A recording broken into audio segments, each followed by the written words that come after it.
Hey, everybody, welcome back to Searching for Political Identity. I've got a great show for you today. Before I tell you a little bit about my guest and let our conversation roll, let me say a few words. About music. First of all, music is a really important part of my life. So much of this podcast, and I wasn't even planning on going into this point, but it really does make a lot of sense. So much of this podcast is a journey of self-discovery, of differentiation between me and my father and his two brothers, who are all three of them are, well, one of them we lost last year. Rest in peace, Uncle John. But all hardcore leftists, okay, really progressives, really interested in wealth redistribution. That's the family I come from. And they're artists and musicians. My dad's a classical musician. He writes chamber music and jazz music. So he's a very esoteric musician. And music was always very important to me. I played guitar every day. That's all I did. I played guitar and played video games between the ages of 15 and 25. And we were just, my buddies and I were just saying how those are the best years, weren't we? Were doing the Vince McMahon crying gif and going, those were the years playing video games. We had a lot of fun, but it was also a very stagnant period for me. So the point is, music was always very important to me. I come from this rock and roll background. And as I went to law school and got more life experience, I started to question the wisdom of that progressive worldview. So I was thinking, I've been doing this show for almost 4 years now, and it's a journey of self-discovery, like I said. And I was remarking to myself yesterday how I missed the old theme music, because the old theme music was like kind of a rock riff, rock and roll, whereas the new one is more of a hip hop. And I love hip hop, but rock is probably more my brand. So to introduce this episode, I'm talking about music. I'm talking about myself and this journey that I'm on, and what this podcast really is. At bottom, it's what political philosophy do I believe is the best way to organize a society? But it's really, do I see the world the way that my dad does? Check this out. I was born on my dad's birthday. We share a birthday. I'm into music big time. I'm into art and creativity, and I love that stuff. And I spent my entire youth, too long, frankly, pie in the sky, like just thinking about artistic ideals and weird, creative, fun stuff, but never really had my feet on the ground. Didn't open a business, So the practical versus the ethereal, which people in society should we listen to when it comes to politics? That's kind of what this is about. So starting off with the theme of music, which is still so important to me. I haven't picked up a guitar since I became a law student, I don't know, 7 years ago, 6.5 years ago at this point. So it used to be a huge part of my life. I used to try to write songs on guitar all the time.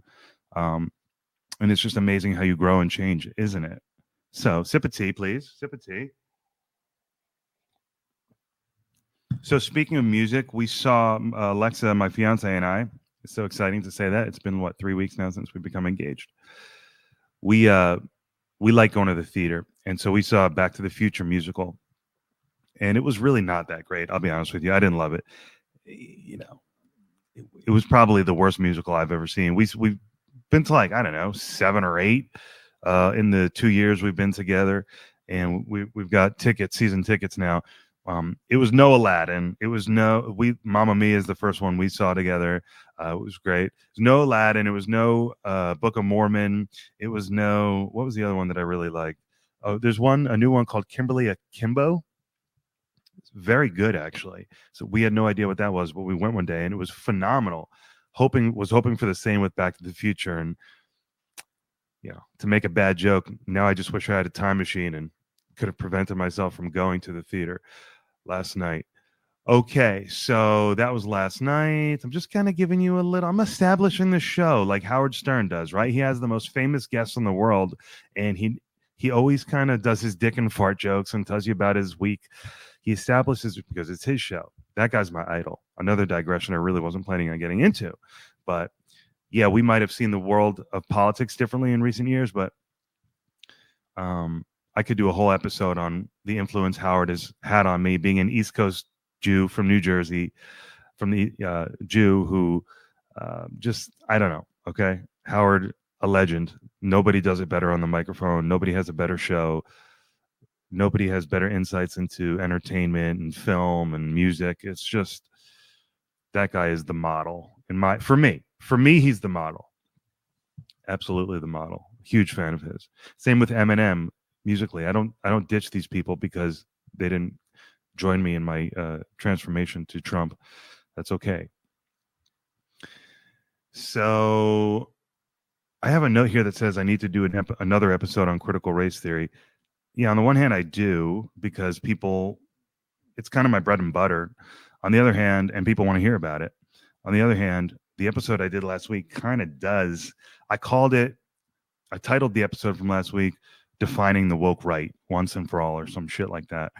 Really, what I should have titled it is talking about the relationship between critical race theory, MAGA, and the woke right. That's really what the discussion was. And so to that point, I had an exchange with this woman named Michelle on X yesterday who commented on one of my posts and said, because I had said, and I frequently say, again, this is kind of my bread and butter. Pardon me again, sip of tea. Green tea, love this stuff. As I said, my bread and butter is commenting on this critical race theory cultural stuff because I studied it, I understand it in law school, and I have strong opinions on it. And she said, how audacious of a white man to talk about the proliferation of critical race theory and how MAGA is just a reasonable response to critical race theory, calling for a return to the colorblind norm. She goes, MAGA is not calling for a return to a colorblind norm. MAGA are the Christian white nationalists, the anti-Semites, the racists. And that's what I thought too, initially. But I have come to the conclusion, Michelle, over a period of years of thinking about this stuff and paying fairly close attention, that in fact, MAGA is just a reasonable call for a return to the colorblind norm. And I won't go into the critical race. You can listen to last week's episode for the breakdown and definition. But whereas critical race theory is a call to see color and to treat people based on their race, and furthermore, to deconstruct traditional American society and reconstruct it into something new and totally different that's racially equitable, that's not fair. I don't even know what I was saying. I just lost my train of thought. So, whereas critical race theory is the call to tear down traditional American culture, MAGA is a call to say, hey, traditional American culture can work for everyone as long as we treat everyone the same. There's no need to go into this racially sensitive, racially aware, racially conscious policies. Contrast that with the Groypers, the Christian white nationalists who say, no, we should only have white people in America. That's race conscious. That's equally as race conscious as the critical race theorists on the left. And so that's why I believe this is why the James Lindsays of the world, and myself as well, are saying there is such a thing as the woke right. They care about race. For me, and where I think MAGA is, and this is why I joined the movement, this is why I voted for Trump, and I'm really considering becoming an actual member of MAGA mentally in my mind, is because I decided that these people are not calling for racially sensitive policies. They just want the colorblind. MAGA doesn't care if you're black or white or Hindu or whatever, as long as you assimilate into the traditional American values. Well, whatever that means to you. I know what it means to me. We don't need to get into it now, but hard work, self-sufficiency, civic duty, commitment to freedom, commitment to the Constitution.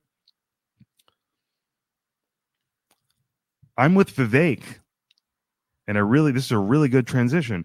I'm with Vivek in that if you embody those ideals and embrace them, then you're as American as anyone that's ever lived, in my opinion. Now, that doesn't mean to say there should be no rules about immigration, even legal immigration. That doesn't mean everyone who wants to come should be able to come. But it does mean you don't call for a whites-only society. And that's not, do you really think that's what MAGA is? Now, I understand there's a little bleed over. So where MAGA is this big body of the public that just wants to return to the normal colorblind stuff, there is this little pocket, and they're very vocal online. So maybe they have an outsized influence, but there's a little pocket of Groypers, or the Christian nationalists that Michelle is talking about. There is a little bleed over, of course, but overall, I think that's the layout, and I'm comfortable with a lot of the MAGA. Some of the MAGA influencers, the language gets a little dicey and concerning. I get it, and I don't endorse all of it.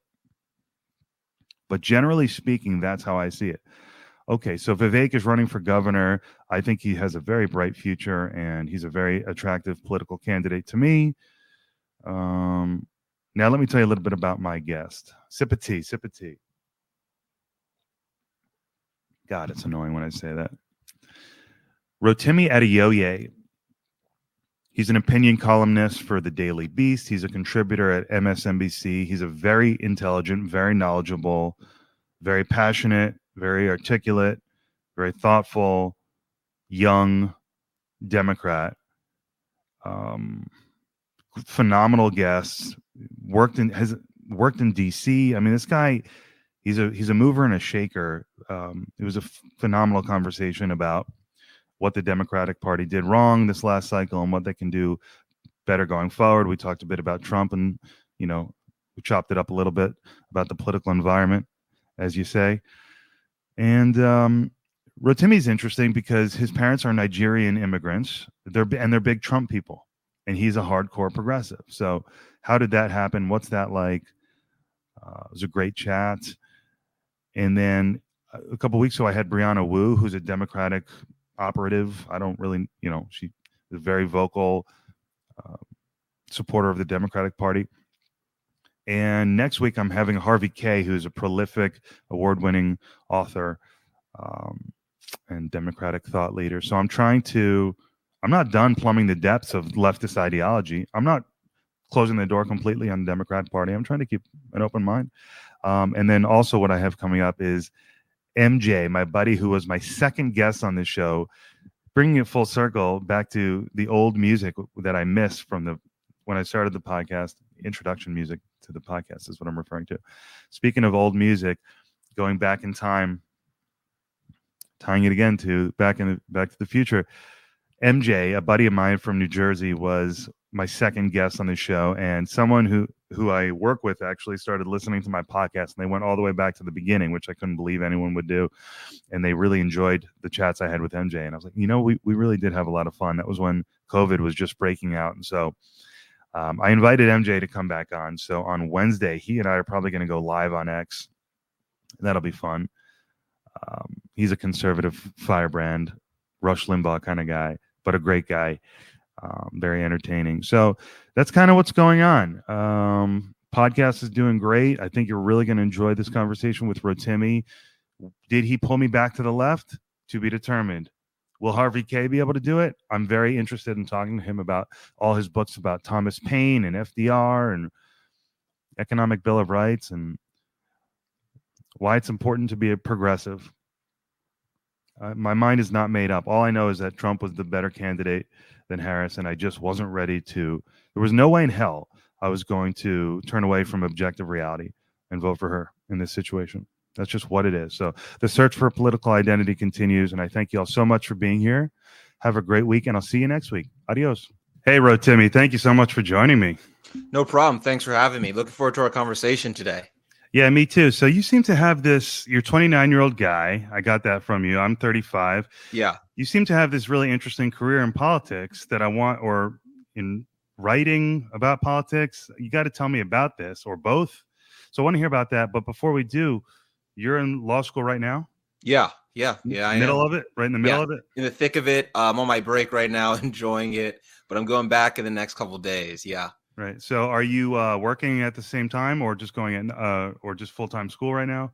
Full-time school, and then I'm doing a lot of my political writing and commentary on the side, and then before I was in law school, I was on Capitol Hill, worked for Senator Bob Casey as an assistant, and then I worked for Congressman Dan Kildee, who's deputy chief whip of the House Democratic Caucus under Speaker Pelosi as a speechwriter and press secretary. So there in those kind of jobs, I developed some really fundamental skills and was able to translate them to becoming a political writer and doing a lot of political commentary work. So I'm a contributor at MSNBC and a columnist with the Daily Beast. And I write a lot about American politics, also constitutional law, and immigration are areas that I'm really interested in. And I think we'll be able to talk about a lot of those areas today. So how did you get those jobs? How did you get started? So that's a good question. I think something that stuck out to me when I was on Capitol Hill is a lot of people there kind of come from legacies and families of really working in politics.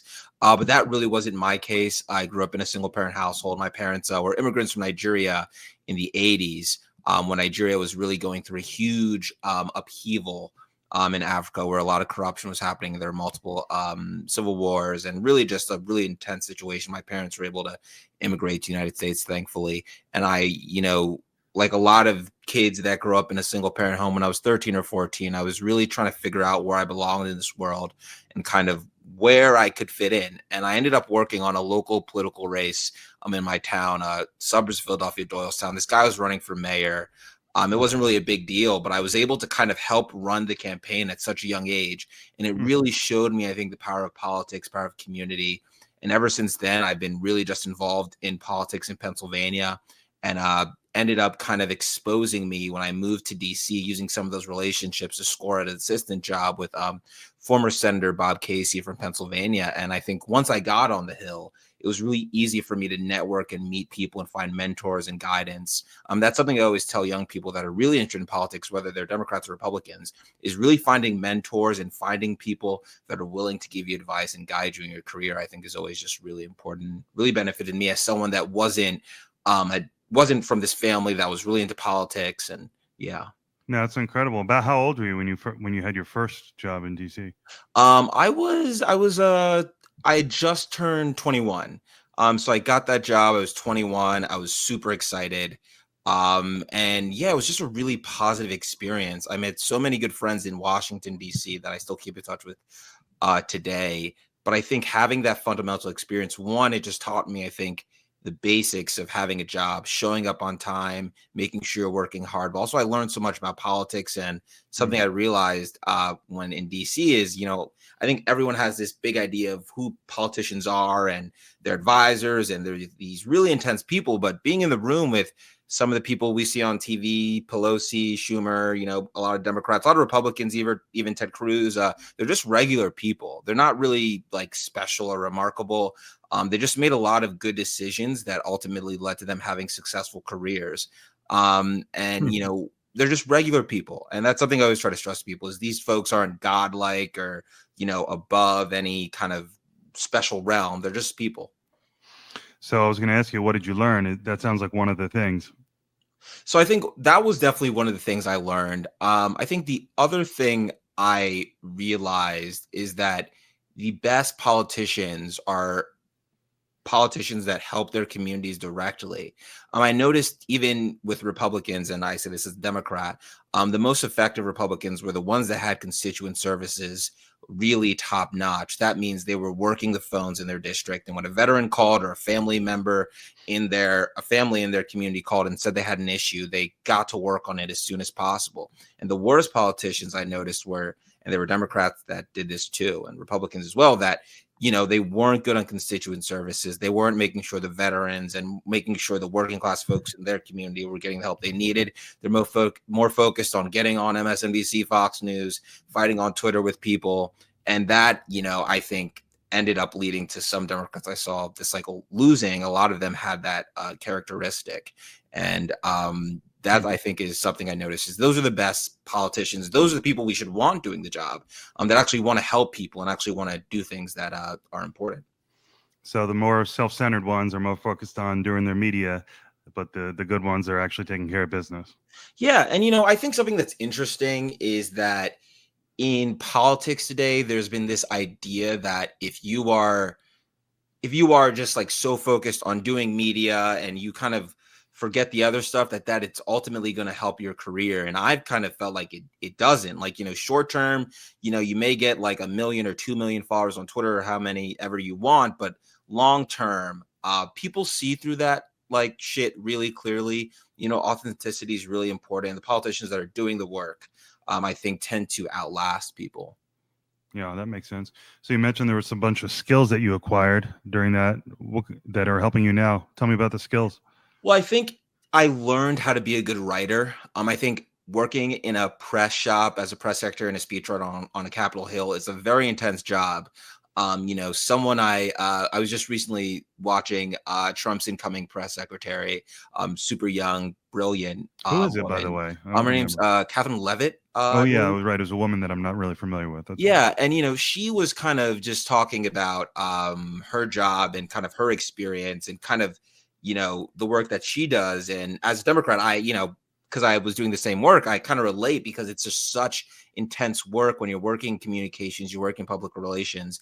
And for me, it was that's what the job I think taught me work on the Hill is kind of that hard, intense work, going long hours, but also develop my writing skills. I've always wanted to do political writing, but becoming a speechwriter and working in press, you're writing so much, you're writing for other people. You get to develop those writing skills. So when I wanted to go to, the Daily Beast and MSNBC and other publications and try to get something written about a political idea I had, it wasn't too hard for me because I had developed those skills in that job. So, what is the key to strong or good political communication? I think the best thing for political communication is knowing the audience you're talking to, and knowing who you're trying to talk to, and ultimately what is the goal. Are you trying to inform them on an issue, or are you trying to convince them? The way that I may talk to you about a political issue is going to be different about how I talk to my younger sister, who is someone that I know is not really in tune to politics. It's going to be a different way because they may not be into the details of an issue. They may just want more broad kind of picture focus of how this is directly going to impact their life. So I think those are really the two things: is making sure you know who you're talking to, your audience, and then knowing kind of what is your goal, what are you hoping to get across. Right on. Yeah. So, what are some of the classes that you're just coming out of? I know you're on break right now. What did you Yeah. just take? Like, you're beyond torts and you're beyond your first year stuff. Thank Are you into God. electives yet? Yeah, so I really took an interesting immigration law class this past semester that I thought was really great.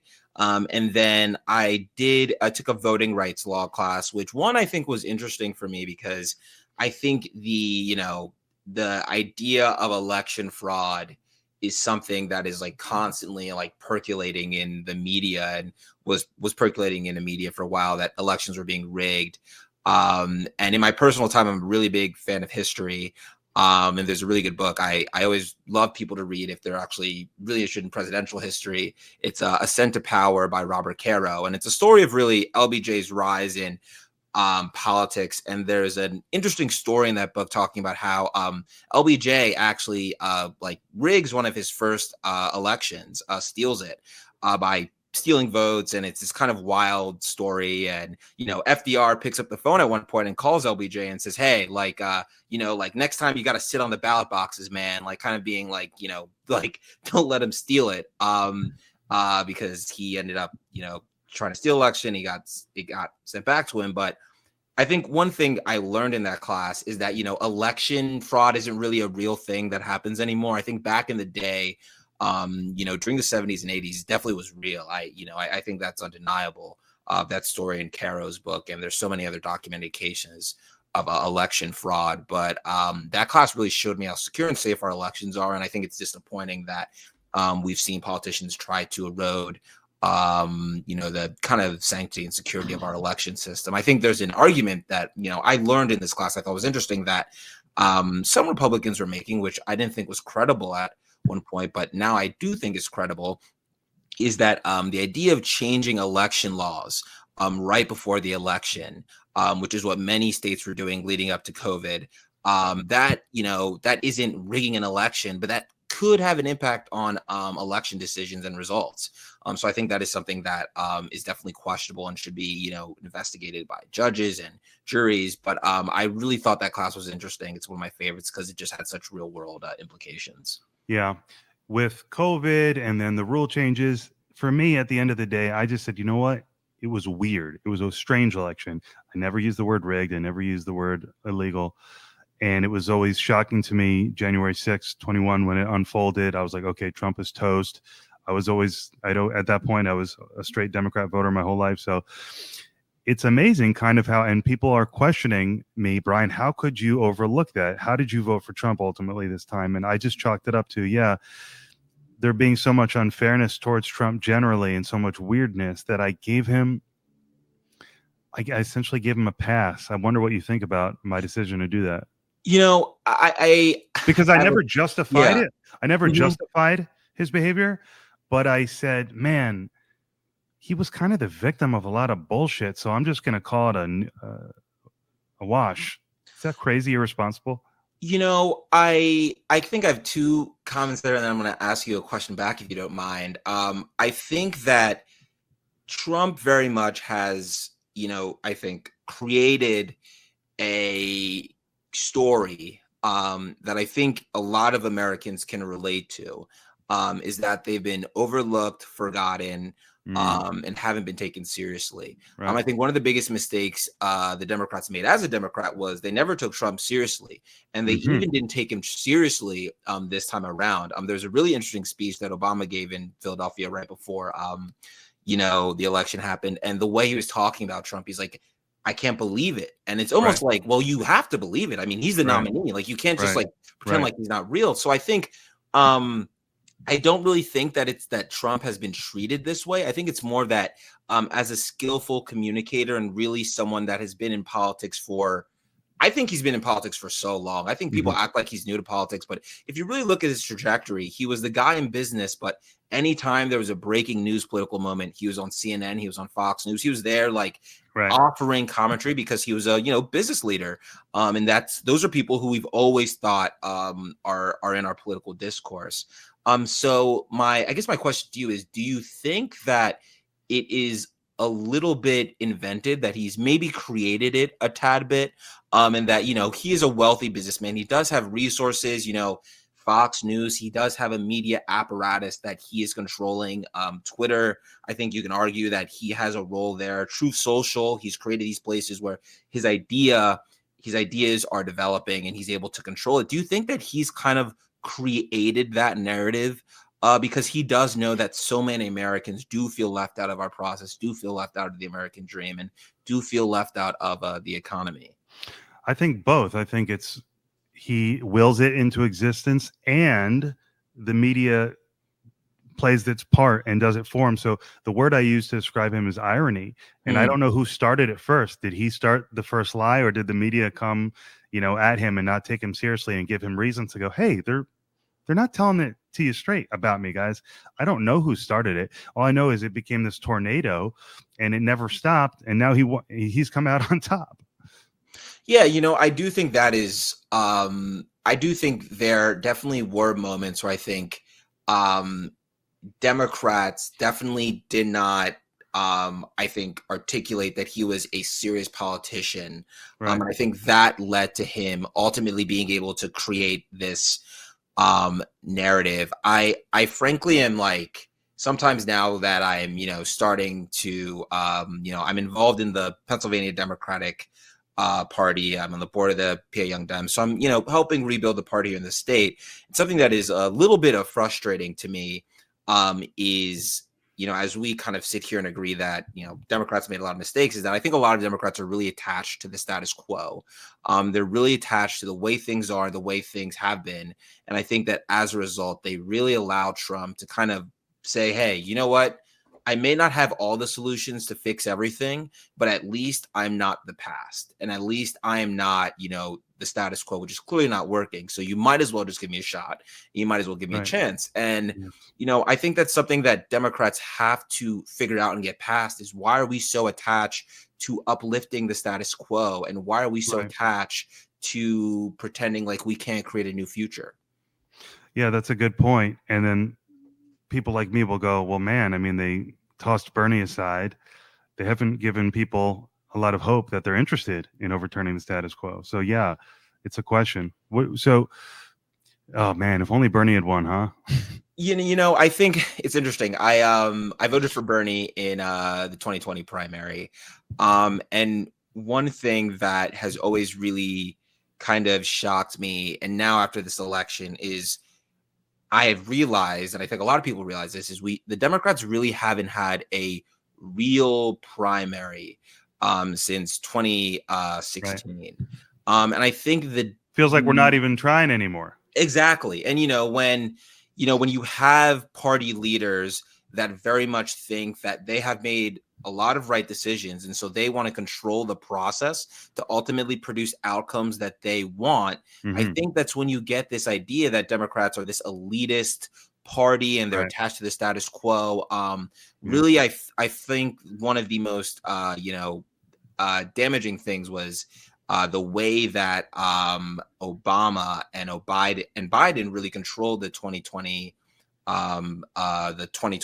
primary process. So, I think Obama has done some really great things for the Democratic Party, the country, affordable care, kept me on my parents' health care for a very long time. And I'm thankful for him and for some of the party leaders for that. But like ultimately, when Obama basically was calling different people and telling them to drop out and endorse Biden, he really Right. put his foot on the scale there Right. instead of just letting the people decide on whether these other candidates should drop out. And I think these are mistakes, all these mistakes compounded.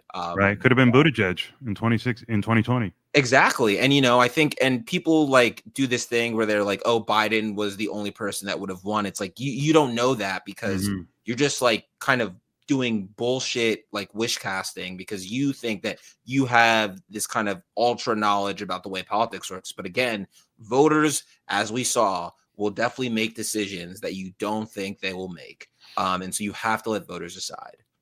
Yeah, that was I mean, it's been such an amazingly crazy couple of cycles, but that was amazing when James Clyburn just revived Biden and sent him off to the White House, and he won, and so it worked. Hmm. It was so weird, but I've always said it only could have worked in the context of the pandemic. It wouldn't have worked possibly outside of it, but it did. Definitely. And I think, when people always ask me, like, why do I think the Democrats lost this election? There are two books I always recommend.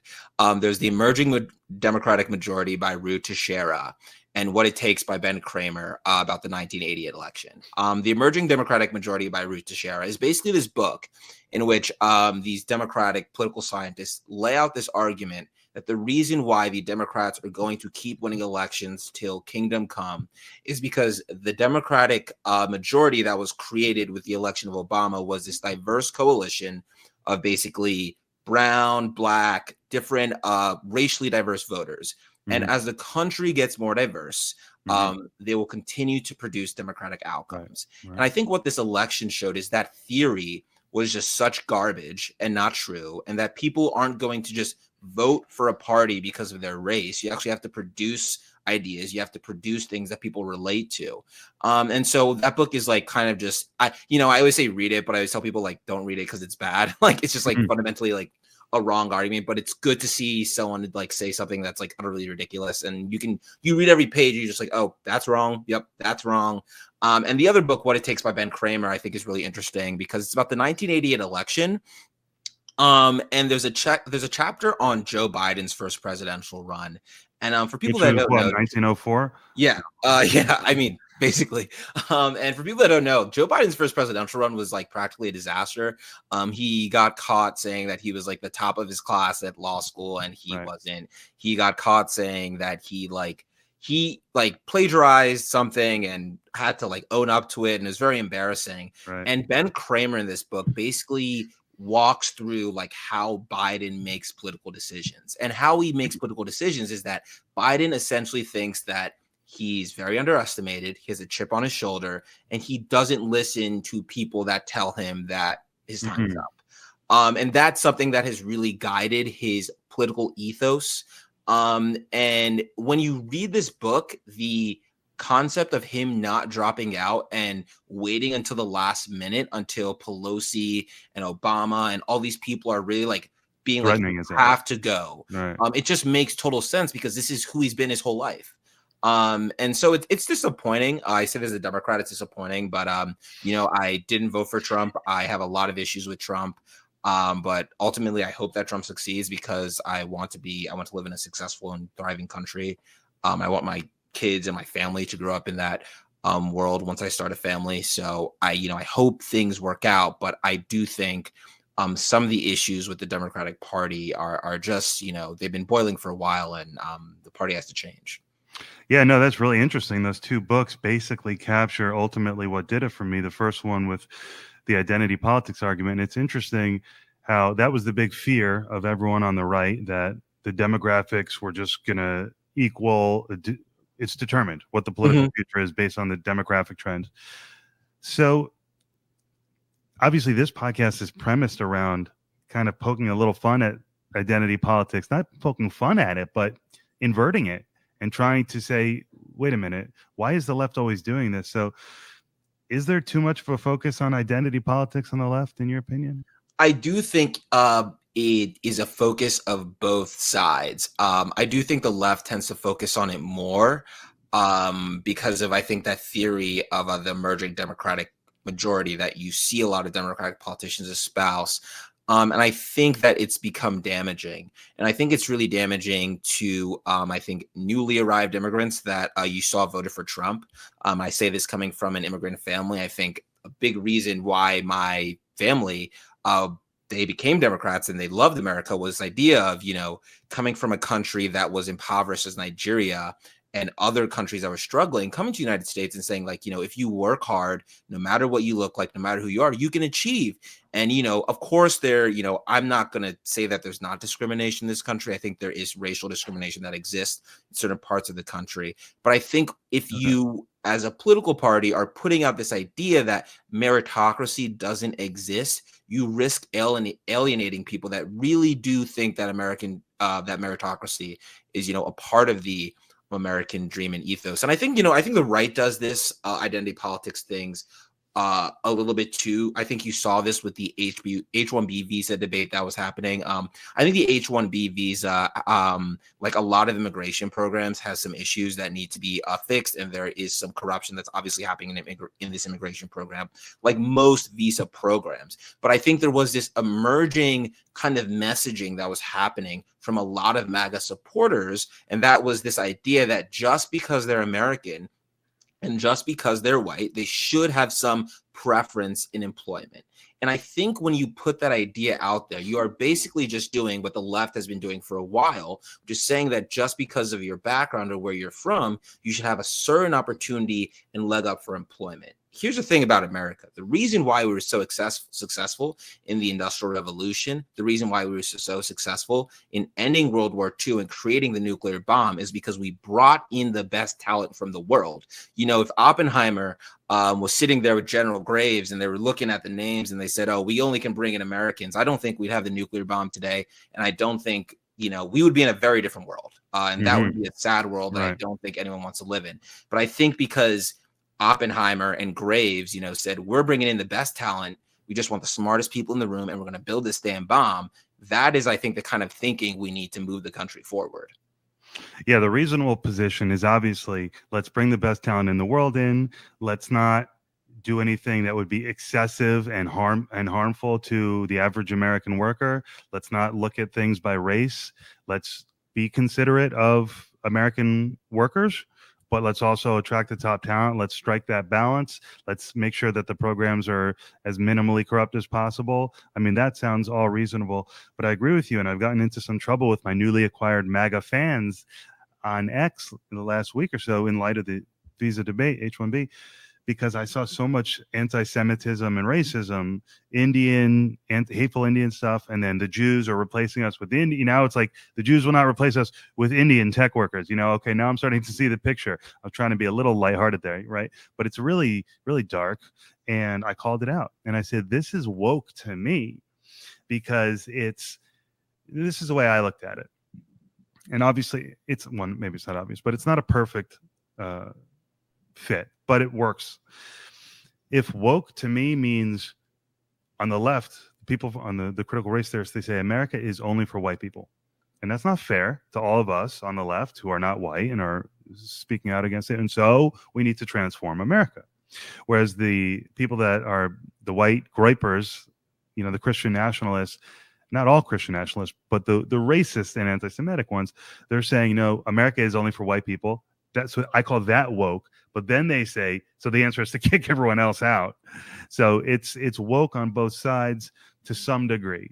So yes, racial politics on either side, I don't like it. But I guess I want to know, the Democratic strategists that have been focusing for years now on identity politics, was it all pure politics, or was any of it genuine? Like, it's appropriate to do this because of justice? I think that there are definitely folks that have a genuine view of this. I have some friends that worked on the Harris campaign and worked on other campaigns, and I think they do think that um, the idea of infusing kind of racial politics is a path forward, because there need to be some justice for America's past. And Mhm. I do definitely agree with that. As someone that's really interested in American history, I think it's undeniable to say that for a long period of time, Black Americans have been treated awfully and they've been maligned, and really the American government has been pushing against them in terms of creating success, creating family wealth, really also in the home ownership space. You really did see after World War II, families, Black families that had men in their family that served abroad weren't able to access certain benefits that the government had to buy new homes. And what happens is that now you have the kids and the kids of kids of those same families, and they don't have the generational wealth to tap into that so many white soldiers did. And I think that's something that we can talk about fixing. But I think this broad idea that every single person of color has been treated that same way in the country, I don't think is necessarily true. And I think the Democrats spreading that idea, they pushed away a lot of Black voters and a lot of immigrant voters that were actually going to vote for them, and they decided to vote Republican. And I think focusing on meritocracy and focusing on working hard and focusing on what you can bring to the table as an individual, but at the same time saying that the government can fix some things, and the government should do that, but acting as if the government is the sole solution to every problem, and they need to fix everything and come in and just make everyone equal and do that kind of stuff. I don't think a lot of Americans are on board with that. Yeah, it somehow the narrative got too far. It just went too far, and Yeah. with the victim mentality, it just got too deep. Because I think of someone like RFK who was in support of reparations, and I was supporting him, and I was coming out of my critical race theory studies and saying, no, I'm not a Democrat anymore, but I still like Kennedy. I wasn't ready to support Trump at that point. And here's Kennedy talking about reparations, and I'm like, you know what? Well, at this point in my life right now, I'm kind of, yeah, it's not necessary, right? What do I know, obviously? But because he wasn't speaking in these divisive tones, he wasn't using CRT language. He was talking about what we can do better, and he was talking about racial justice, and he wasn't excessive about it. He wasn't making me feel like an oppressor, right? He was doing it the right way. So somehow, I think the rhetoric went too far and distracts from and prevents arguments from landing, I think. Yeah, no, I think that's really interesting. I guess something I would ask you, and kind of to go back a little bit. Do you think that the folks in the MAGA movement that have clearly very racist and dark kind of views about America, um, why do you think they only make up a small majority of the party and not a larger majority of the party? I'd just be curious. Yeah. So before I decided to actually go ahead and vote for Trump, I had to think about this, and I say, am I throwing in with racists and anti-Semites? Because I wouldn't want to do that. And I concluded that no, I'm not. I concluded that MAGA is the reasonable response to the excesses of critical race theory, and that the fringe racist, woke right, anti-Semites, while they are also probably a reaction to critical race theory, they go way too far and they're to be condemned. But I just called them a distinct entity from MAGA. There is some blending. Okay, obviously. I mean, we don't live in a hypothetical world. There is some blending, but I determined that it was I determined that it was 1 to 5% of MAGA. And I determined that it was probably about 10 to 20% on the Democrat side, where there was overly excessive racial sense of importance, focusing on race and politics and wanting to deconstruct America to a point that is inappropriate. So the extreme is bigger on the left, I determined. And that's just what I thought.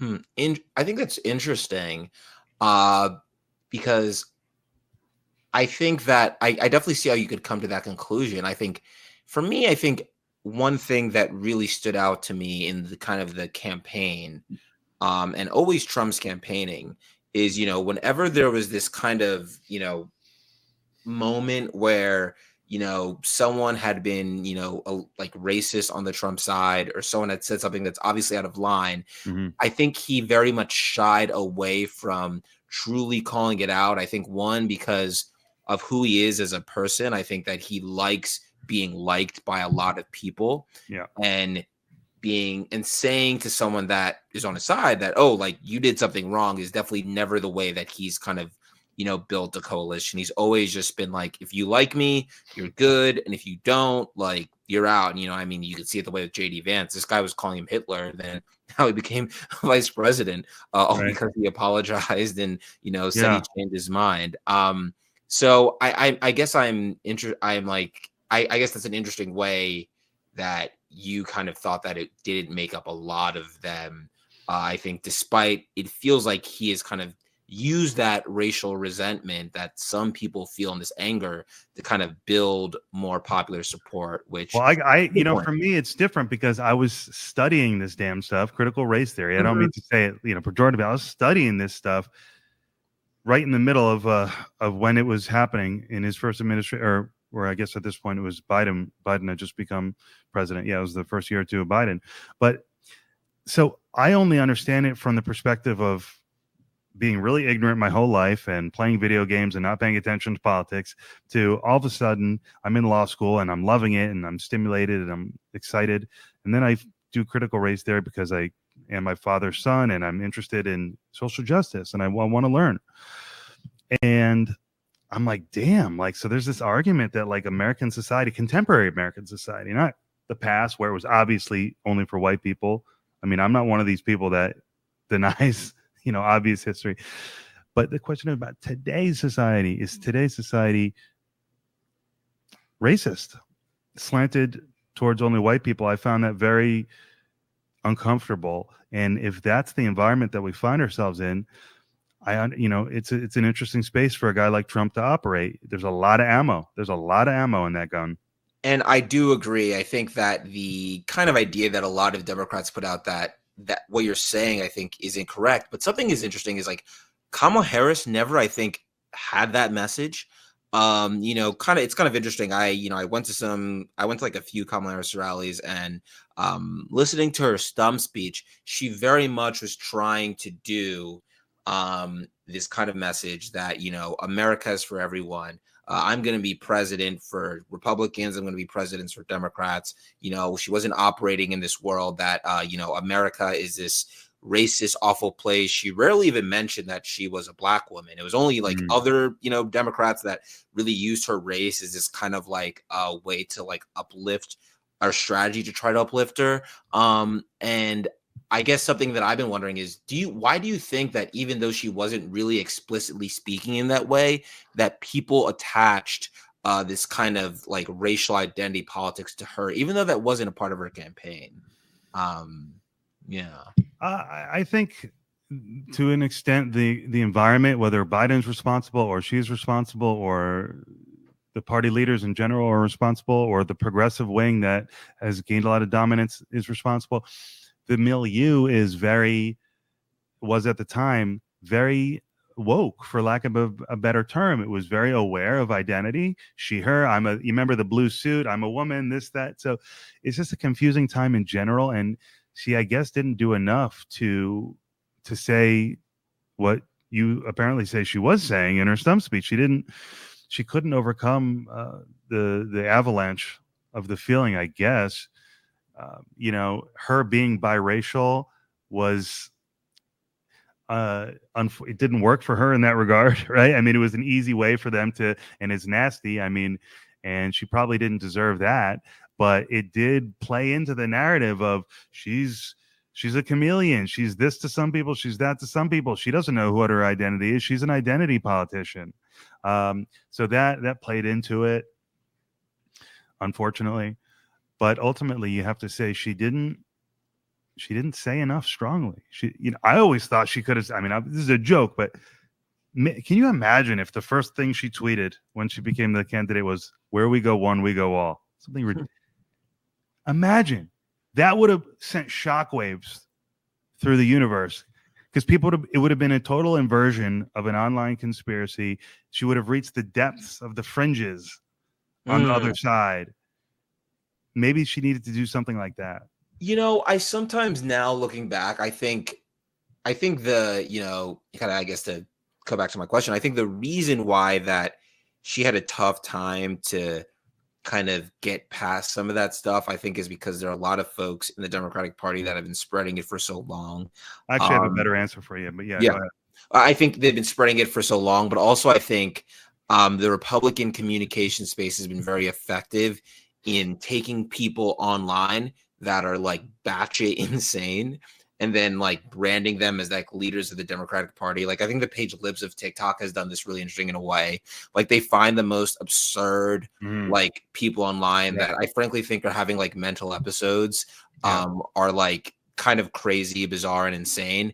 And they'll be like, "Oh, that's a Democrat." They're doing these like weird, like kind of like sexual things in schools, and they're like, "Oh, that person's a Democrat." It's like that person. Very effective Republican Yeah, media architecture in place for this election, no doubt. yeah, and it's like, yeah, that person is actually just someone going through like a mental health crisis. Right. That's like just a really unstable person.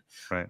So I think that kind of it wasn't it kind of forced her to, she wasn't able to kind of respond to that. I think on top of that is, and this is a critique I've had about her for a while, is I don't think she is the best communicator in the Democratic Party. There are a lot of better communicators that could have handled 100-day campaign better than her. But I think her ability to communicate has always been a little stunted. In 2020, during the campaign, there's one question I remember that always stood out to me is when during the campaign debate, during the debate, the moderator asked everyone, "Do you support open borders?"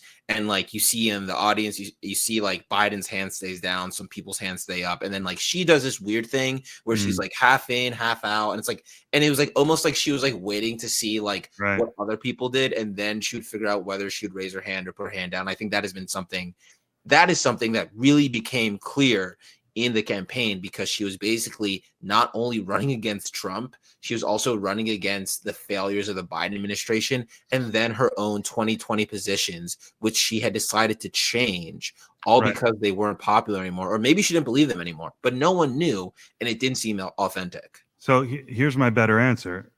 It goes back to her competency, at least in communication, at least as perceived by someone like me. I don't know. Maybe she's a very competent person.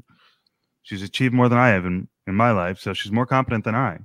But in terms of what you're looking for a president, Biden was the first one where I kind of just voted against Trump rather than voting for Biden. Obama, very impressive. Hillary, very impressive to me. I wasn't that deep into politics. I didn't know how evil she was. You know what I mean? According to X. So I was like, okay, this woman's impressive. Great. Biden, I was beginning to question, but I did it. This time I go, you know what? Trump, for all of his flaws, is an impressive guy. And this woman does not really convey to me that she has a depth of understanding of the issues. It was a competency thing.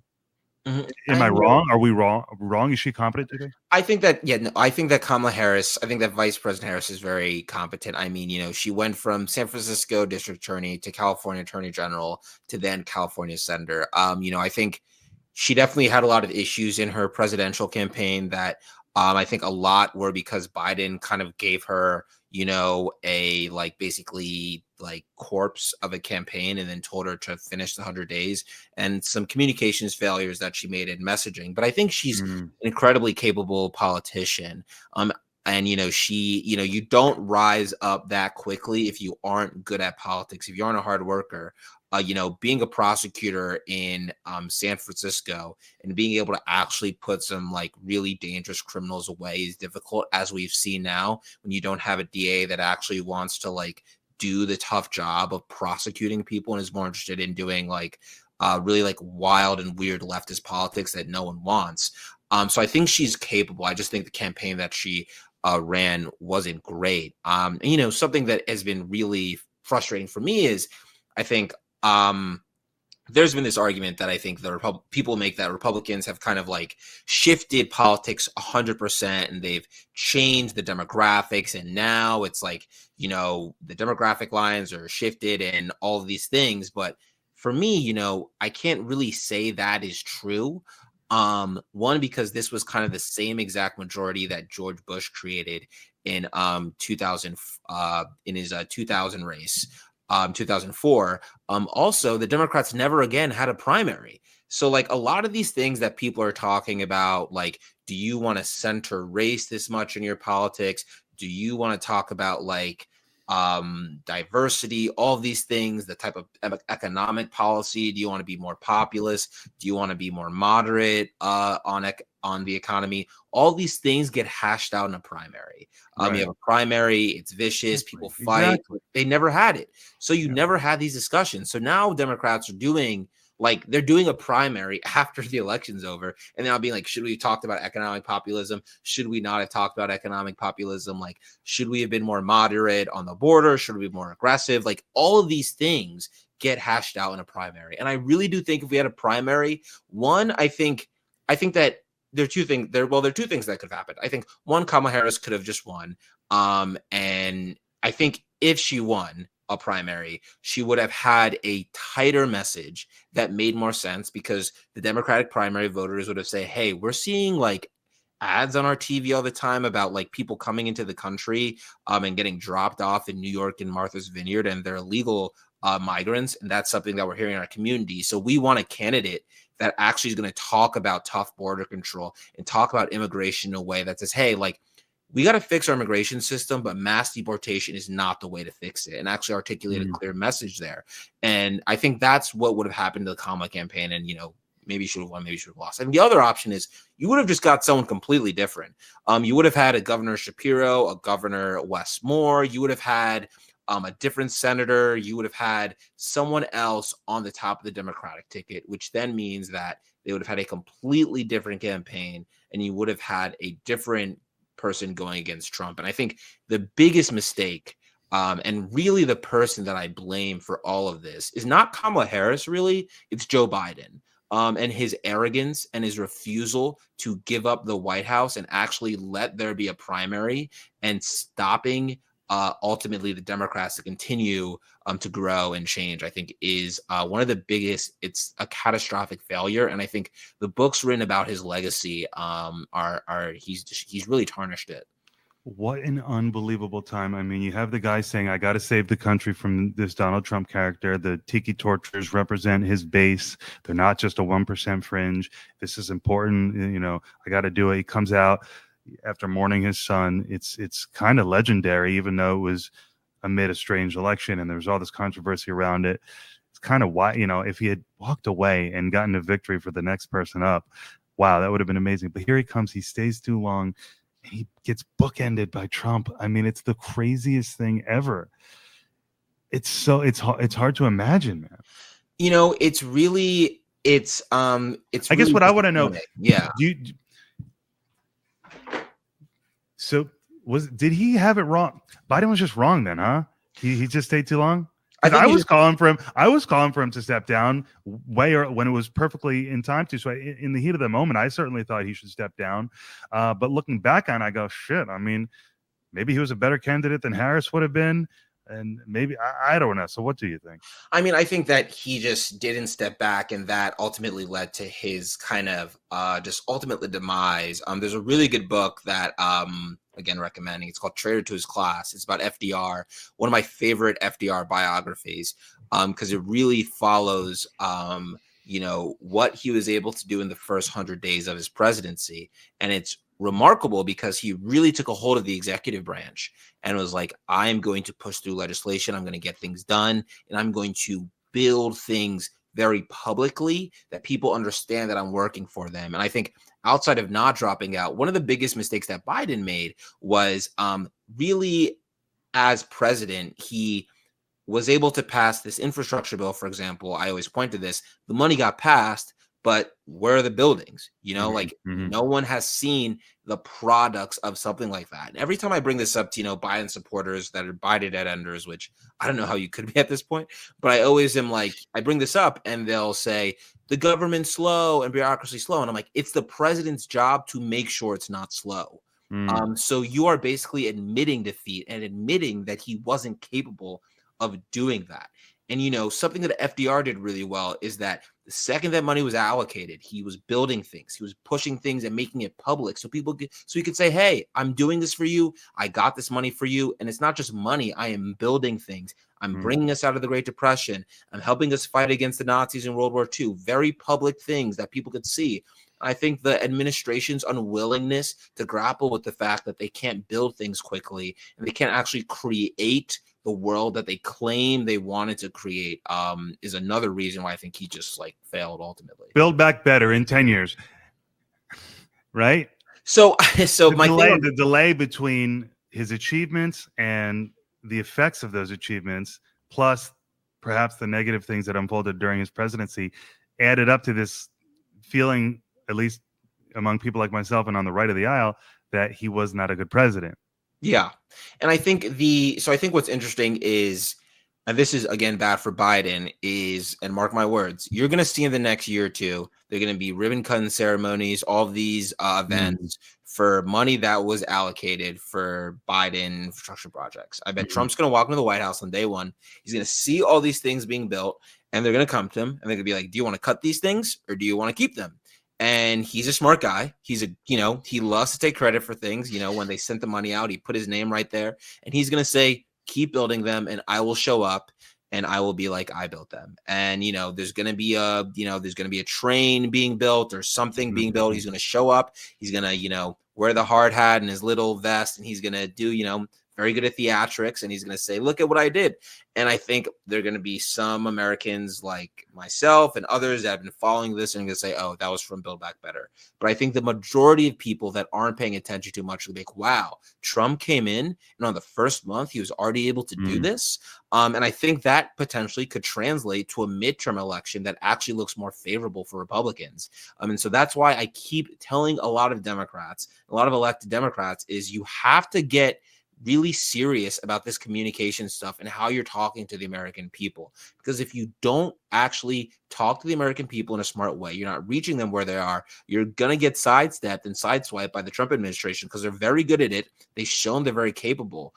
And if you keep just running to MSNBC, CNN, and legacy media, and New York Times, and all these places that you think are controlling the media, you're actually not talking to the people where they are on places like X, on Right. podcasts, on radio shows, on social media. You're not going to be able to try to fix the scraps that are left of the Biden administration's legacy, because at this point you're just fighting for protecting the infrastructure programs that he made, because that's really what's left. That's all he has. It would be so cool if, while Trump was cutting a ribbon at one of these projects years from now, if he gave Biden credit and said, hey, in a real way, though, in a Trump way, hey, Biden was terrible on this and terrible on this, but he did do this. And so let's pay some respects to that. And that would be awesome. That's best case. Yeah, I think that would be kind of, that would be nice, and that would be a very West Wing moment. But Right. I don't think Trump is that type of guy. I think Trump and I think has led to his career success. You don't become a businessman at that level. You don't become president at that level by not being cutthroat, not being aggressive, Right. not taking credit for what's yours, taking what's yours. And that's something that he's demonstrated his whole career. So I don't think that will happen. But I do think that he is definitely, one of the things that I'm most interested about him right now as we go into his administration is his immigration policy. I think that's something that you can see that he is really passionate about. You can tell when politicians talk about an issue that it's their issue. When you saw Kamala Harris talk about abortion, you could tell that that was something she cared about.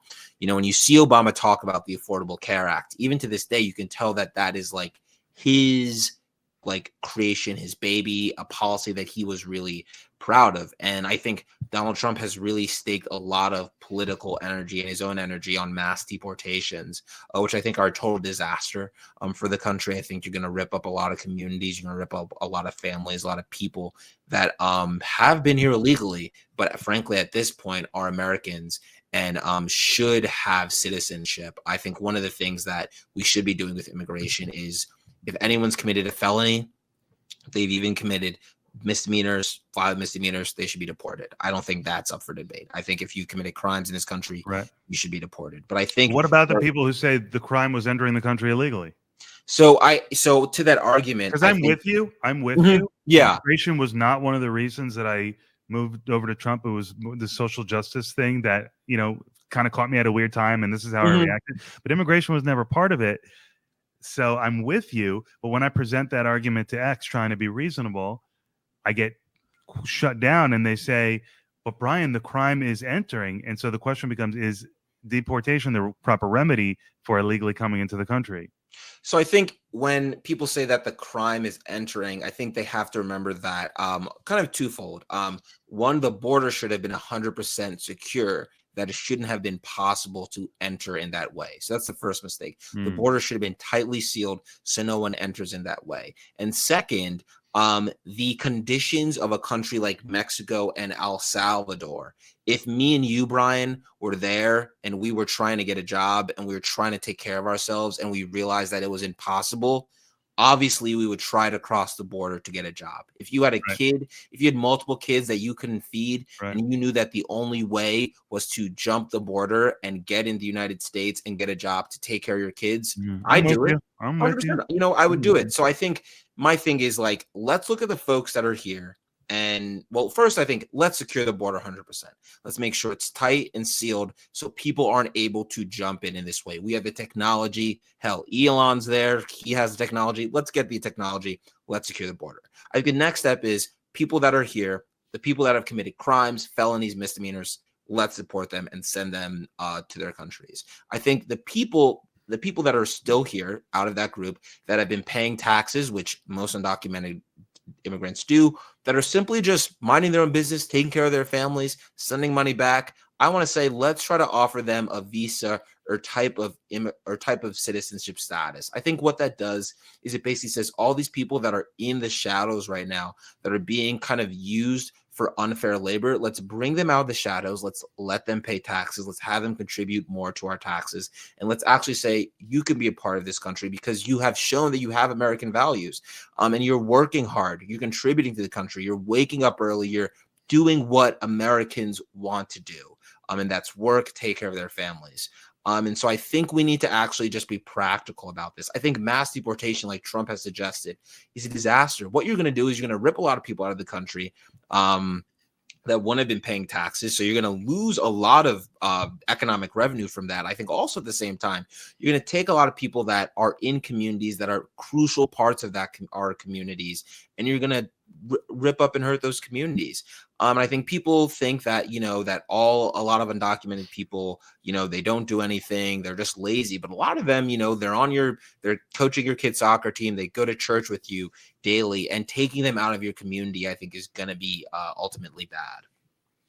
Yeah. Hopefully there could be a process, where maybe it's not overnight and immediate into full citizenship, but a pathway, perhaps.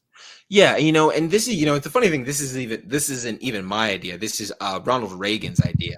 His idea was essentially that, and a lot of Republicans would hear this and they would be, I can't believe this online, but this is the truth, is that Ronald Reagan supported mass amnesty for some illegal immigrants that have been here already, that were paying taxes. Obviously, folks that were committing crimes, no, but ones that were here for a period of time, that had been paying taxes, that had been working, that had showed evidence that they've properly assimilated into the country. And I think that makes sense. That's practical. I think kicking everyone out is only going to hurt our economy more. And we're sitting here at the same time and then saying we want to compete with China, and China's moving at a rapid rate technologically wise. And then we're saying we want to compete with that country and we're kicking people out. It doesn't make sense. We're not going to be able to compete at that level. Yeah, and then you have this strong reaction from MAGA and to a narrowing degree racist and anti-Semitic reaction to even legal immigration, which is, hey, this stuff is hurting the American worker. But it's a whole big conversation. I mean, what's the right answer there? I think on the issue with the American worker, I think there, of course, are issues that should be worked out with the HP-1 visa. I think there are definitely clear instances that we have seen where corporations are using the HP-1 visa to bring in workers that are paid less than American workers. I think there's clear evidence Right. of that. I think at the end of the day, for the most part, the program is used to bring in top tier talent that we need in the science, technology, and math field. I think that's important. I also think at the same time, what's incredibly kind of frustrating and rich to me is seeing a lot of MAGA people get mad at the H-1B visa program, say they're undercutting American workers. I'm like, all right, on some level, I think that is true. There's clearly corruption. At the same time, why do you support a candidate that has said they want to gut the Department of Education, doesn't have a solid education plan? Because at the end of the day, if you don't have H-1B visas, the only way that you can create top tech talent to actually compete with China and compete with the rest of the world is you need to train Americans in science and technology at home. You need to have ultimately free public college. That's what you really need to actually create and speed and scale up the level of science and technology you need. If you don't have that, you're not going to be able to create smart workers at the scale and speed that you want.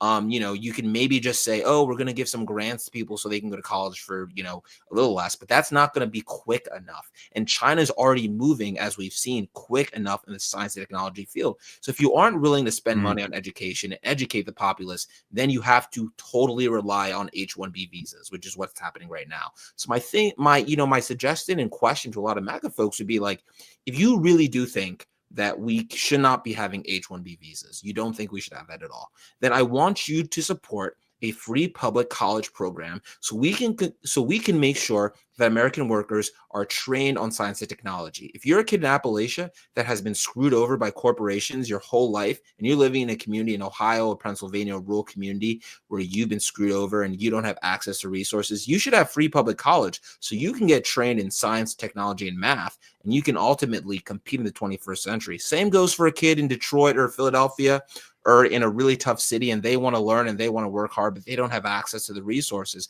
Let's get those kids free public college so we can actually build the next generation of smart science, tech, and math thinkers to compete with China. Yeah, then you get into the whole political philosophy debate about central planning as in China versus deregulation. So there is this part of the MAGA where, wait a minute, are they libertarians like Javier Milei, or are they nationalists who just happen to have conservative values? How do they feel about central planning? It's a good question. So I think on China's kind of central planning strategy, that of course comes with their political ideology of being communist and the CCP. I do think the best way we can compete with the central planning ideology that China has is really by having a robust social welfare and government system with education, with Medicare for all, different types of things like that to ultimately create a country that works for everyone. Because you're not going to be able to educate the amount of people you need in the United States to compete with the Chinese economy if you don't have free public college. This You is are very, having kids. this is Yeah. the Democrat coming out, which is, hey, we need a government to lead the effort. It's not a matter of we're all victims. It's a matter of we just need practically this entity to galvanize these forces to stay competitive. That's the worldview. Exactly. And I think it's something that, and again, it's like I always want to ask MAGA folks, it's like it's understandable on some level that you think that H-1B visas are kind of screwing over American workers. So what's the plan to educate American workers? What's the plan to make sure that kid in Detroit, what's the plan Yeah. to make sure that kid in Appalachia actually has the tools to succeed in the 21st century? Because just saying that you don't support H-1B visas is not going to get that kid that job at Apple and Microsoft. What's going to get that kid that job at Apple, at Microsoft, and make sure they're in that tech job is making sure they have the education to succeed. and that's with free college and improving our public school system. It's crazy. I'm in Philadelphia right now, and there's schools in Philadelphia that don't even have air conditioning, and we're sitting here and wondering why all these kids end up making so many bad decisions, why they're getting involved in gangs, why they're getting involved in all these really bad activities, and why they can't compete with workers across the globe. And it's because they don't have the tools to succeed, and no one's put actual resources in their hand. Like, how are you going to expect these kids to learn how to code if they don't even have air conditioning in the classroom? The classroom's 110 degrees. It doesn't make any sense to me. It's like, let's fund our education. Let's get things on track so we can actually compete with the rest of the world. But the MAGA idea that you need to cut everything with Doge, you need to cut costs across the board, it doesn't help us get we don't need the government. The government is the enemy. We are self-sufficient. We're not victims. We're victors. Just leave us alone and we'll thrive. Yeah, and I think that ultimately is it's true on some level. I think that the American economy thrives when people are allowed to kind of innovate and compete in a really big way. That's something I always get frustrated with leftists about. Is some of my leftist friends always be, oh, like climate change is like the world ending kind of disaster. I'm like, okay, if you really do think that climate change is a world ending disaster, then you have to kind of thank Elon Musk and other corporations that are innovating and using innovation to fight against climate change. You have to admit that on some level, they are helping figure out the problem that you want to. And then they go, oh, no, we don't want innovation. I'm like, well, we need innovation to ultimately fix problems. That's undeniable. Yeah. What I think no one wants is corporations that are, skirting the laws and underpaying people. I think we can agree on that. But I think the kind of leftist position I've seen that innovation is all bad and, there's no room for corporate actors to do good, I think is, it's a bit ridiculous. Yeah, I find it very interesting. And this is kind of where I am at the moment. And it's who's to say that, I may shift back to being a Democrat in the next cycle. Who knows? I mean, there's a reason I didn't rebrand this podcast. It's still searching for political identity, although voting for Trump was a big milestone. So here I find myself a little bit on the right and still exploring things. And I find it very interesting how some MAGA would seem to support leftist views, socialist views, as long as it's for the American people. Some part of MAGA seem open to, hey, stop funding wars overseas, stop giving money overseas to people, focus on the American people. There is a lot of room for collaboration, it would seem like, between the non-libertarian MAGA component and the left. So I just find that interesting. No, I definitely agree. I think there is some room there for collaboration, particularly on, I think, foreign policy. I think something that I have really been thinking about is I just read this really interesting book about Vietnam. I'd argue that the credibility of the United States government in sending money abroad for foreign wars and sending troops abroad was really eroded. I think first with President Lyndon B. Johnson. I think the way that he treated Vietnam led to a lot of Americans being skeptical of American war fighting. And then I think with George Bush Jr., really with the Iraq war and Afghanistan debacle, I think a lot of Americans were like, again, we're skeptical of when the president tells us we need to go to war. And I think finally you've now seen with Biden in Israel, which obviously, he didn't create Hamas, and Russia and Ukraine. Strong arguments, though, that his leadership allowed that to happen. Yeah. And I think that's like, one. And then, when you see the news headlines of President Biden, $10 billion to Ukraine, Russia, President Biden, XYZ billion to Israel. You feel is things are blowing up and money's going out. Money's going out and nothing is coming back home. So what's going on? That's, I think, another mistake they made. And I think that's something that I disagree with JD Vance on a lot of issues. But I was listening to the interview he did with Joe Rogan. And I thought it was an insightful point that he brought up, that the way that we are spending money abroad, people at home very much feel skeptical of it because it's not coming back to them. I remember hearing that episode and I was like, Democrats might be in danger, because that is actually a very good message that I think people across party lines can say, yeah, it feels unfair when money's being sent to fight wars. And, I walk down the street and there's a hole in the road. I can't access public services that I need. And some people, some Democrats would say, oh, they should understand that it's the federal government, the state government, they're different, and kind of like this is like the Byzantine design, but it's like wrong. That's not how people think. It's all about addressing people's material conditions when they need them, and not giving some political bullshit wishy-washy answer, because people can see around that. Yeah, and I didn't watch the interview, but I assume he never said that sending the money itself was bad or wrong. He probably just made he scored some political points by saying money's going out and we're feeling like shit. Great job, JD. Yeah, and he's someone that I think I think he's a very talented communicator. I think he's one of the more talented people, I think, in the Republican Party. I think Democrats really need to treat him like a serious threat, unlike they treated Trump. I think he very much could win in the next election. He has a very compelling life story that speaks to a demographic, rural Americans, particularly Scottish, Irish Americans in rural America, that have long been forgotten but from the Democratic Party. And his life story in Hillbilly Elegy speaks to that group of Americans, about really bringing them in and telling this story about how they're still included in the American heritage story. And I think if he runs a campaign focused on speaking to that group of Americans, but also talking about economic prosperity and well-being in some of the ways that he's talking, he may be able to kind of smartly run away from the more controversial positions that the Republicans have that no one agrees with, and wins. But I think, that comes down to, who the Democrats put up, which is one of my questions for you. Is there any Democratic governor or any Democrat that you could see yourself voting for the next presidential election cycle? I thought Bullock was a kind of interesting candidate. What was it, 2016 that he last ran, probably? Yeah. You would need to see a primary of governors duking it out. I would love to see that.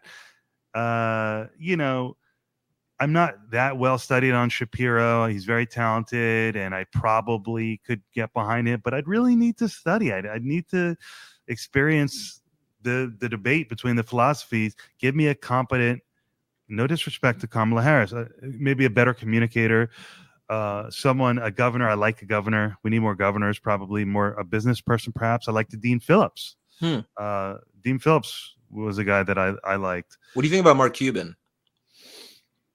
I was a fan of that, and I would have said, yeah, he's a great answer.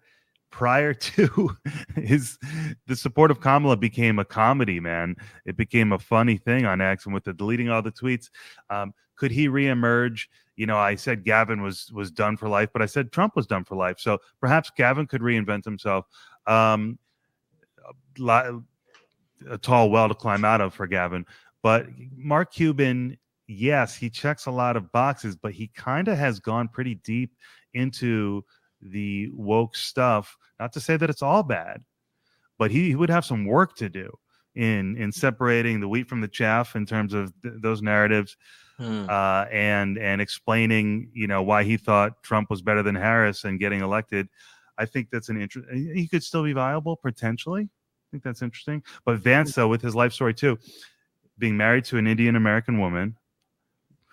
He could being in the tech, coming from tech, he could so easily bridge that gap between fringe MAGA, angry MAGA, racist, hateful MAGA, and genuine MAGA, which is just, hey, enough of the racial policies.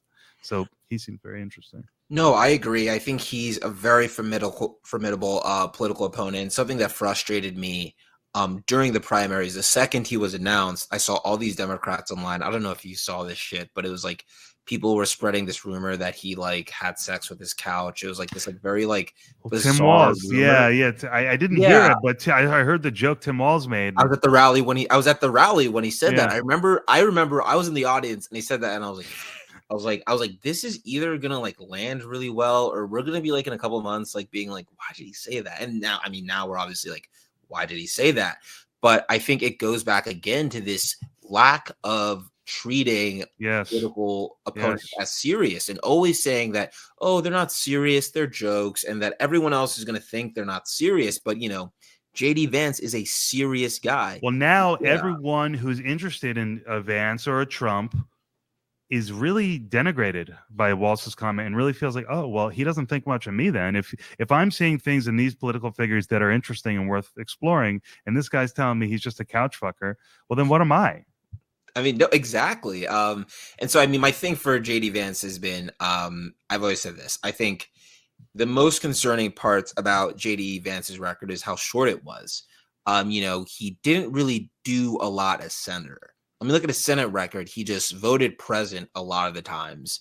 Didn't really pass a lot of bills. And that's concerning to me. Now he's vice president. We have to see what he does, but he didn't really have a lot of experience. Before that, he was a biotech executive, and that was also a very short stint. There wasn't a lot of corporate growth that happened. Like on the other hand, you can say with Trump built Trump in industry, like the hotels. He built that himself. Maybe some like sketchy corporate practices, but he definitely built that. But there's actually nothing that JD Vance built. What did he build? He wrote a very good book that was a New York Times bestseller, but a lot of people write good books. And I don't think that makes them, or they don't deserve to become a president just because of that. Yeah, interesting point. So, do you consider Trump a political genius? I think that, I think one, to become president, I think you have to be a political genius. I think that Trump is a political genius because he is willing, I think in his circle, he's a dangerous figure, I think, because of kind of the dark aspects of MAGA that he's willing to uplift and willing to overlook and willing to kind of say, you know what, it's okay, you can be in my coalition. But I think his ability with communication to reach people that may not be where people are usually talking about politics is interesting. When people were bringing up that his son was giving him advice about podcasts to go on and he was taking it, I thought it was like, oh, that's interesting. Like, he clearly just listens to people that are in a circle. Like, he doesn't really care about like what the title is. Like, as long as the idea is good, he's willing. It's like he said when he would buy real estate deals, and I don't know that he's a great real estate guy. I don't know. But he would say, oh, I don't listen to the consultants. I just get in a cab and drive around and listen to their advice. That kind of shit, man. There's just something magnetic. He's an entertaining man. He's a charismatic guy. He's freaking interesting. I have to admit it.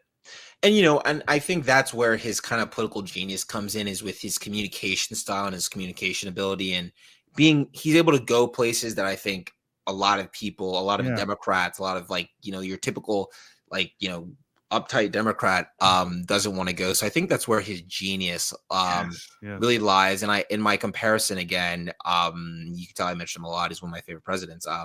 FDR, when he realized the radio was being created, he started fireside chats. And he'd have these chats every week, bi-weekly, telling the American people about how he is fixing the country after the Great Depression, how he's getting things back on track, how he's fixing the country.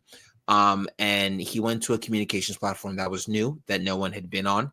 Not a lot of people were on, and reached people. And I think Trump did the same thing this election with podcast and with media and alternative media. And you saw Harris doing that, but she didn't treat it as a number one priority as Trump did. She very much treated it as like, oh, it's like, she wasn't fearless. Yeah, she wasn't fearless about it, but also like she was like, oh, it's like the fourth or fifth thing I have to do. Where Trump was clearly like, I'm going on these. I will go anywhere anyone wants me. I'll sit there. You can yell at me and call me all these names, and I will throw it right back at you.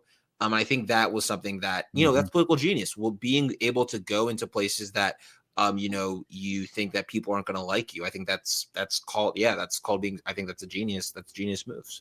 Yeah, right on. Yeah, you're right. In the first term, it was the tweets with the new fireside chat. And this time, even though they had been around podcasts, he certainly used podcasts as a way to bypass the traditional media. He found ways both times. And it was really only in this bizarre COVID fog that he wasn't able to and I think it kind of goes to authenticity. I think the thing about Trump is I don't like Trump.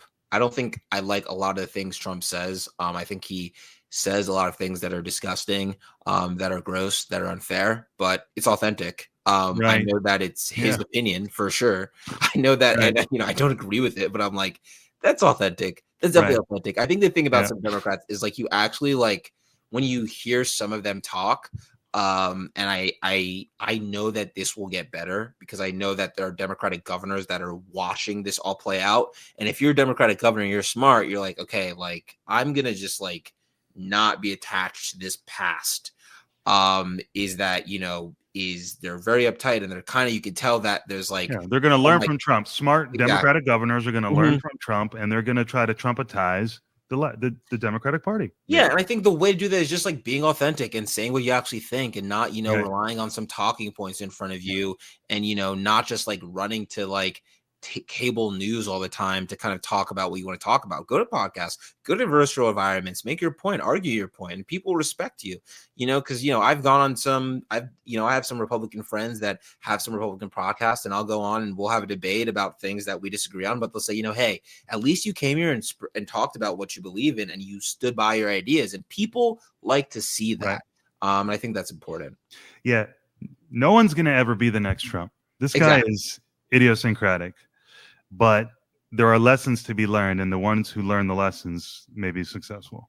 Yeah, and I think the things that he does well are kind of just consistent political skills and attributes. I think something that Obama and Trump both did well was kind of the going to new media platforms and speaking to people. When Obama was running for president, social media, Facebook was like the first was like coming up. Like that was when it Mm. was really a thing.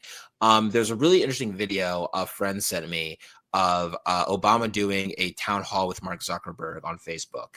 And it was like people like, oh wow, this is so crazy. Like social media, this is a whole thing. And I thought that was an Mm. example of him kind of being like, I gotta win. I'm gonna do these I'm gonna go on this new platform. I'm gonna talk to voters. And I think both of them, though they're very different, obviously in values and beliefs, and I definitely align more with Obama's values and policies.